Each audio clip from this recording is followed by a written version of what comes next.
അടുത്താണ് പോലെ കേട്ടോ. അപ്പം ഞങ്ങൾക്ക് ഞാൻ പറഞ്ഞ പോലെ ഞാൻ ജോർജ് പറമ്പിലച്ചൻ.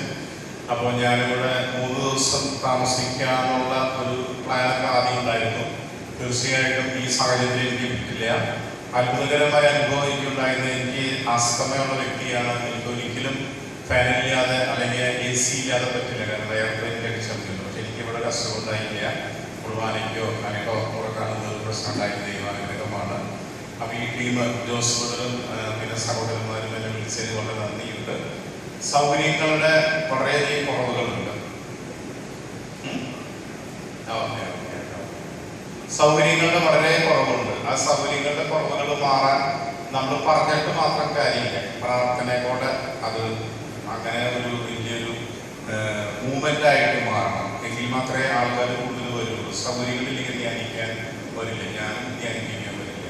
അപ്പോൾ സൗകര്യങ്ങൾ വേണം. നമുക്ക് ശുദ്ധമായ വെള്ളം വേണം, നമുക്ക് ഫാൻ വേണം, വെളിച്ചം വേണം, നല്ല ഭക്ഷണം വേണം.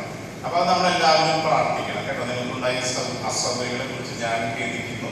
ഞാനും അത് പറയുന്ന മറ്റൊരു കാര്യങ്ങളോട് ഞാൻ പറഞ്ഞതുപോലെ അസൗകര്യങ്ങളും നമ്മൾ പുറത്തേക്ക് പറയരുത്, നല്ല കാര്യങ്ങൾ മാത്രം പുറത്തേക്ക് പറയാം.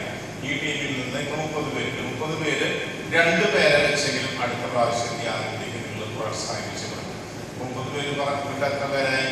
60 പേര്. അപ്പം അങ്ങനെ നമ്മുടെ ഈ ധ്യാനം വിജയിക്കും. ഞങ്ങൾക്കൊന്നും കിട്ടാൻ വേണ്ടിയിട്ടല്ല, മക്കൾക്ക്, ദൈവമക്കൾക്ക് ദൈവാനുഗ്രഹം കിട്ടാൻ വേണ്ടിയിട്ടാണ്. അപ്പോൾ എല്ലാവരും പ്രോത്സാഹിപ്പിക്കണം. ഞാൻ പറഞ്ഞ പോലെ 2 പേരെ നിങ്ങൾ തീരുമാനിക്കുക. നന്ദി, സന്തോഷം കേട്ടോ.